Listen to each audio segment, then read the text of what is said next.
Powered by the Montana Television Network. This is the 5:30 News on Q2, Montana's news leader. Good evening and thanks for joining us this Friday night. I'm Jay Cohn. And I'm Jeanelle Slade. Montana Congressman Greg Gianforte photographed and fingerprinted today. The court-ordered mugshot comes after Gianforte punched a reporter this past May, causing a national media storm. It occurred just one day before Montana's special congressional election. But today's portrait of Greg Gianforte is not publicly available unless a judge rules otherwise. Gianforte showed up at the Gallatin County Jail early Friday for his photograph after losing a court battle over whether or not he would have to go through the process. The congressman pleaded guilty June 12th to misdemeanor assault for punching Guardian reporter Ben Jacobs on the eve of the election. But in Gallatin County, mugshots are considered confidential criminal justice information. Now that means it can't be publicly released unless someone requests it, and that request is approved by a state district judge.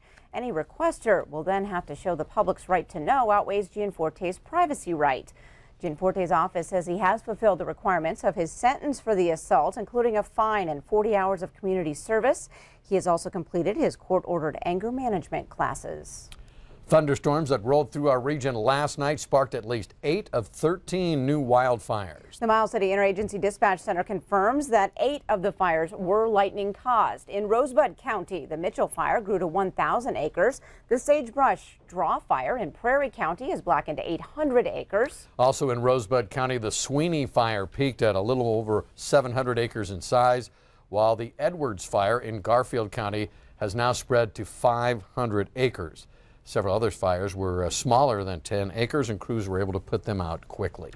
Montana State Auditor Matt Rosendale encourages Montanans to keep track of all the wildfire damage and work with their insurance agent to recover those losses. Rosendale says policyholders generally understand that if their property burns down or is damaged by fire, it's their insurance company that pays for the damages.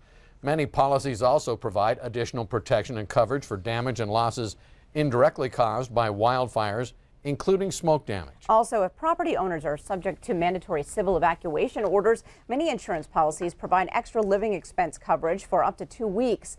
But Rosendale says the most important thing is documentation. Before an event, folks need to make a checklist of personal property that they have. If it's being kept in a paper form, they need to make sure that they keep that in a fireproof container. It's much better to keep it in a digital backup on a cloud or on a thumb drive that they can take that with them very easily. Now, Montanans who experience losses from wildfire and have questions about their insurance coverage or an issue with their insurance company should contact Rosendale's office directly. Well, tonight, thick smoke continues to choke the Bitterroot Valley in western Montana. Through that dense haze, Montanans, though, are reflecting on how vital wildland firefighters are to the safety of our communities and what can be done to show thanks. As MTN's Eric Clemens reports, a foundation exists that does just that. It's a job thick with inherent danger. The men and women fighting to protect homes in the line of fire risk everything to do so. Few people understand that sacrifice better than Dan and Barbara Lyon. 2 years ago, while fighting fire in Washington state, their son Daniel Jr. was critically wounded. Our son Daniel was involved in the Twist River fire. He was the only survivor in a crash of 4. The other 3 perished, Rick, Andrew, and Tommy. Daniel suffered burns on more than 70% of his body. We're in a hospital in Harborview in Seattle trying to tend to his needs and every wish that and prayer that he would survive it.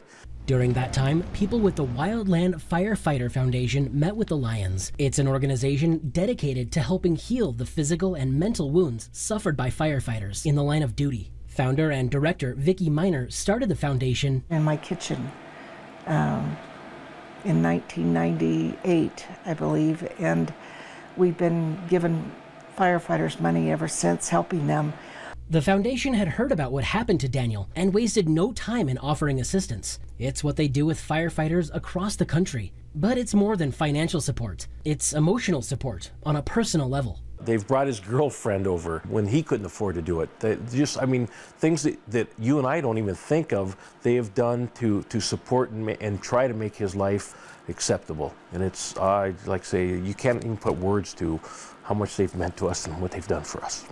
The foundation did everything it could to let the Lions know there was hope. We brought another firefighter who'd had been in an aviation crash, and 2 of the people had died. That firefighter suffered injuries similar to Daniel's. He showed the Lions his scars. To show them that there was hope for Daniel, that Daniel will come back. And Dan says he is coming back. He's looking forward to the future and knows that he has a future, which is, there was a time that he didn't think he did. Daniel still has a long road ahead of him. He still faces many surgeries and hours of therapy. But his parents say, with support from the Wildland Firefighter Foundation, he will overcome. In Stevensville, Eric Clements, MTN News. Thanks, Eric. In other news tonight, public health issuing a warning tonight after a bat bit a man this week that tested positive for rabies. The incident took place at Canyon Ferry Lake just outside Helena. Now, that man is now undergoing treatment to keep from contracting the disease. As of August 22nd, there have been 7 rabid bats identified throughout the state.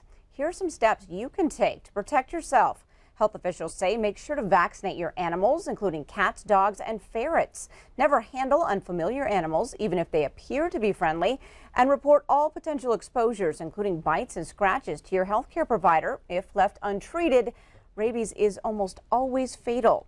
In Cascade City County, the Great Falls area, the health department received 21 reports of bat exposures in July of this year. That is 50% increase compared to the same time last year.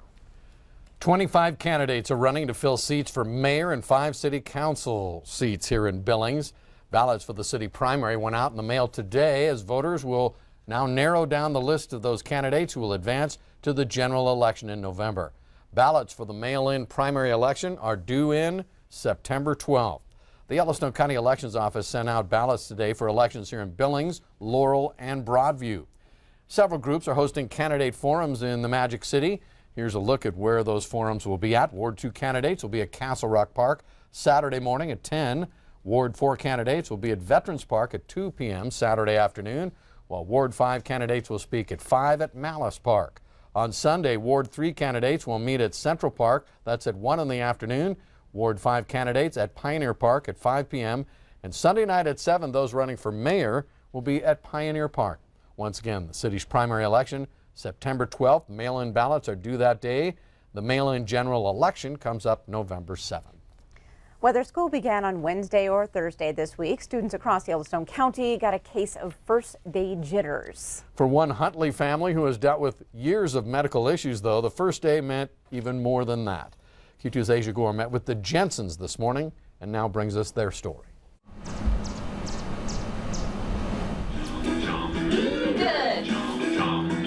Lucy is 5. This is her first year at school. She's a wild and crazy one. Tammy Jensen drops her daughter Lucy off for kindergarten at Huntley Project. Where's Mrs. Jones's class? I'll show you what class. You're showing me where the class? She's only in her 3rd day of class, but Lucy already has a reputation. She is super social, loves her some attention. You look so pretty. It's a different kind of attention than Lucy is used to. For about 30% of her life, Lucy has been under a doctor's care in the hospital. She was born with a congenital diaphragmatic hernia that needed to be repaired in Denver, and with that came 6 months in the hospital, plus some extra surgeries. Last spring, we had to have some rods placed in her back for scoliosis. As most parents arranged play dates, the Jensens were scheduling doctor's visits. When she was little, just a simple cold would put her in the hospital. At times, the idea of bringing Lucy home seemed like wishful thinking, and sending her to school a distant dream. For a long time, we didn't think this day would be here. After years of health setbacks, Lucy's first day of class was, in Jensen's eyes, a running leap forward. Sometimes I wonder how they do it, because, well, as you saw her running all over in the hallway, from class to class, doing what she wants. Lucy can't yet understand the challenges she's overcome and those she still must face, but she does know she likes today's school lunch. In Huntley, I'm Asia Gore, MTN News. Thank you so much, Asia. And Asia tells us Lucy has a big sister to help her out around school. Up next on tonight's 5:30 News, if you think an airplane filled with puppies is like a dream come true, you're in luck. One plane made a special delivery here in Billings today. And later in sports, what a start to the AA football season as Senior and Glacier prepare for a rematch of last year's title game. We'll hear from both sides coming up. And coming up in weather, hey, smoky skies again today, but what about tonight? Well, our forecast for this evening is showing smoky skies, but a slight chance for rain. We've already had a couple of sprinkles in and around the area. Now, what about next week? When do you see this? Another heat wave begins. We'll tell you all about it in a few more minutes. You're watching MTN News with Jay Cohn and Jeanelle Slade. Storm Tracker weather with Bob McGuire and sports with Scott Green. This is the 5:30 News on Q2, Montana's news leader.